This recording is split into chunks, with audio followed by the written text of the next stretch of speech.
Hi friends, kitchen queen ಚಾನಲ್ಗೆ ಸ್ವಾಗತ. ಇವತ್ತು ನಾನು ನಿಮಗೆ ಅವಲಕ್ಕಿ ಚೂಡ ಹೇಗೆ ಮಾಡೋದು ಅಂತ ಹೇಳ್ಕೊಡ್ತಾ ಇದ್ದೀನಿ. ಈ ರೀತಿ ಕುರುಮಾಗಿ ಅವಲಕ್ಕಿ ಚೂಡ ಹೇಗೆ ಮಾಡೋದು ಅಂತ ಹೇಳ್ಕೊಡ್ತಾ ಇದ್ದೀನಿ. ಸ್ಕಿಪ್ ಮಾಡದೆ ವಿಡಿಯೋ ಪೂರ್ತಿಯಾಗಿ ನೋಡಿರಿ. ಈ ರೀತಿ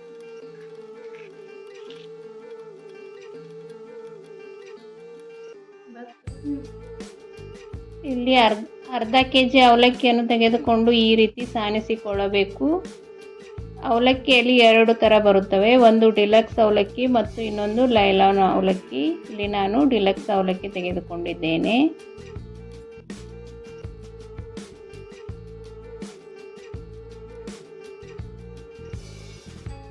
ಮೂರು ಸ್ಪೂನ್ ಧನಿಯಾ ಹಾಕಿಕೊಳ್ಳಬೇಕು.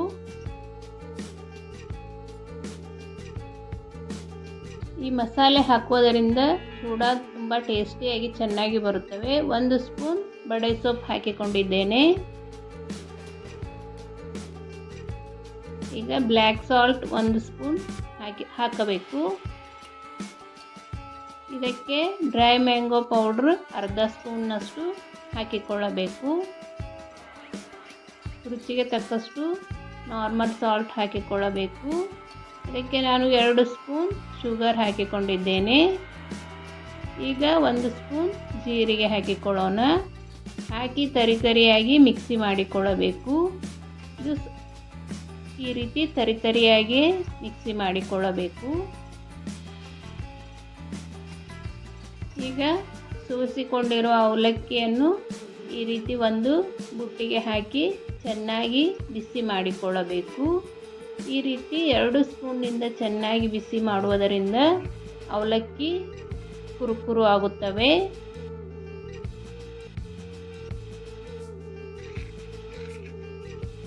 ನೋಡಿ ಎಷ್ಟು ಚೆನ್ನಾಗಿ ಕುರುಕುರು ಆಗಿವೆ ಅಂತ.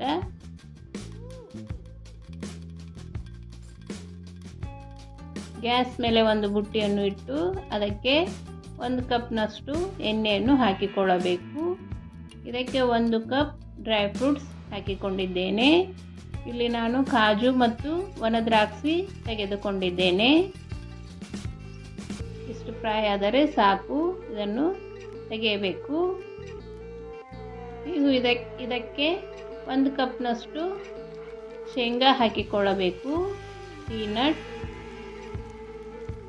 ಶೇಂಗಾ ಜಾಸ್ತಿ ಹಾಕಿದರೆ ಚೂಡ ತುಂಬ ಚೆನ್ನಾಗಿರುತ್ತವೆ. ಇದನ್ನು 2 ರಿಂದ 3 ನಿಮಿಷ ಬಾಡಿಸಿಕೊಳ್ಳಬೇಕು.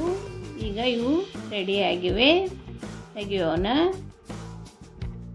ಈಗ ಇದಕ್ಕೆ ಕಟ್ ಮಾಡಿಟ್ಟಿರುವ ಒಣ ಕೊಬ್ಬರಿಯನ್ನು ಹಾಕಿಕೊಳ್ಳಬೇಕು.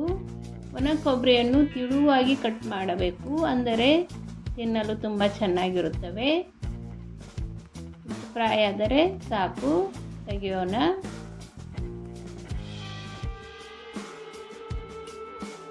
ಈಗ ಎಣ್ಣೆಗೆ ಒಗ್ಗರಣೆ ಹಾಕಿಕೊಳ್ಳೋಣ. 1 ಸ್ಪೂನ್ ಸಾಸಿವೆ ಹಾಕಿಕೊಳ್ಳಬೇಕು. ಅದು ಚಟಪಟ ಅಂದ ನಂತರ 1 ಸ್ಪೂನ್ ಜೀರಿಗೆ ಹಾಕಿಕೊಳ್ಳಬೇಕು.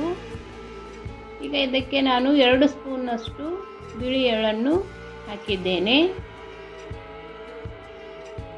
ಈಗ ಸಣ್ಣಗೆ ಕಟ್ ಮಾಡಿರುವ ಹಸಿಮೆಣಸಿನಕಾಯಿ ಹಾಕಿಕೊಳ್ಳಬೇಕು. ಇಲ್ಲಿ ನಾನು 10 ರಿಂದ 12 ಹಸಿಮೆಣಸಿನಕಾಯಿ ತೆಗೆದುಕೊಂಡಿದ್ದೇನೆ. ನಮ್ಮ ಮನೆಯಲ್ಲಿ ಖಾರ ಜಾಸ್ತಿನೇ ತಿನ್ನೋದು. ನಿಮಗೆ ಖಾರ ಎಷ್ಟು ಬೇಕೋ ಅಷ್ಟು ಹಾಕಿಕೊಳ್ಳಬಹುದು. ಇಲ್ಲಿ ನಾನು ಅರ್ಧ ಕಪ್ನಷ್ಟು ಪುಟಾಣಿ ಹಾಕಿದ್ದೇನೆ. ರೋಸ್ಟೆಡ್ ಚನ್ನದ ಹಾಕಿ ಮಿಕ್ಸ್ ಮಾಡಿಕೊಳ್ಳಬೇಕು. ಈಗ ಇದಕ್ಕೆ 1 ಹಿಡಿ ಕರಿಬೇವು ಸೊಪ್ಪನ್ನು ಹಾಕಿದ್ದೇನೆ. ಕರಿಬೇವು ಸೊಪ್ಪು ಕುರುಕುರು ಆಗೋವರೆಗೂ ಬಾಡಿಸಿಕೊಳ್ಳಬೇಕು, ಅಂದರೆ ಟೇಸ್ಟ್ ಚೆನ್ನಾಗಿ ಬರುತ್ತದೆ. ಈಗ ಇದಕ್ಕೆ 1 ಸ್ಪೂನ್ ಹಿಂಗ್ ಹಾಕಿಕೊಳ್ಳಬೇಕು. 1 ಸ್ಪೂನ್ ಅರಿಶಿನ ಪೌಡ್ರ್ ಹಾಕಿಕೊಳ್ಳಬೇಕು. ಈಗ ಇದಕ್ಕೆ ಫ್ರೈ ಮಾಡಿಟ್ಟುಕೊಂಡಿರುವ ಒಣ ಕೊಬ್ಬರಿ ಮತ್ತು ಶೇಂಗಾ ಹಾಕಿ ಚೆನ್ನಾಗಿ ಮಿಕ್ಸ್ ಮಾಡಿಕೊಳ್ಳಬೇಕು. ನಾನು ಹೇಳುವ ರೀತಿ ಒಂದು ಸಲ ಚೂಡ ಮಾಡಿ ನೋಡಿರಿ. ಎಷ್ಟು ದಿನ ಇಟ್ಟರೂ ಕ್ರಿಸ್ಪಿಯಾಗೇ ಇರುತ್ತವೆ, ಮೆತ್ತಗೆ ಆಗುವುದಿಲ್ಲ. ಒಂದು ಸಲ ಟ್ರೈ ಮಾಡಿ ಹೇಗೆ ಬಂತು ಅಂತ ನನಗೆ ಕಮೆಂಟ್ ಮಾಡಿರಿ. ನಿಮಗೆ ಇಷ್ಟವಾದಲ್ಲಿ ನಮ್ಮ ಚಾನಲನ್ನು ಸಬ್ಸ್ಕ್ರೈಬ್ ಮಾಡಿ, ಶೇರ್ ಮಾಡಿ, ಲೈಕ್ ಮಾಡಿ. ಪಕ್ಕದಲ್ಲೇ ಇರೋ ಬೆಲ್ ಐಕನನ್ನು ಕ್ಲಿಕ್ ಮಾಡಿ ಆಲ್ ಅಂತ ಸೆಲೆಕ್ಟ್ ಮಾಡಿರಿ. ಮಿಕ್ಸಿ ಮಾಡಿಕೊಂಡಿರುವ ಮಸಾಲವನ್ನು ಇದಕ್ಕೆ ಹಾಕಿಕೊಳ್ಳಬೇಕು. ಈಗ ಅವಲಕ್ಕಿಯನ್ನು ಹಾಕಿಕೊಳ್ಳೋಣ.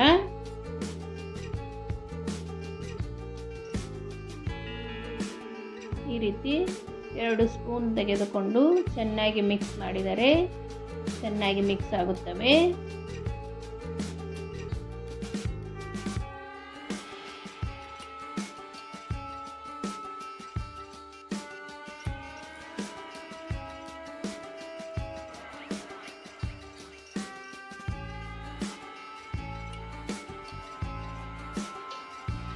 ಇನ್ನೇನು ದೀಪಾವಳಿ ಹಬ್ಬ ಸಮೀಪ ಬರ್ತಾ ಇದೆ. ಅದಕ್ಕೆ ಫರಾಳವಾಗಿ ಈ ಚೂಡ ಮಾಡಿಕೊಳ್ಳಬಹುದು.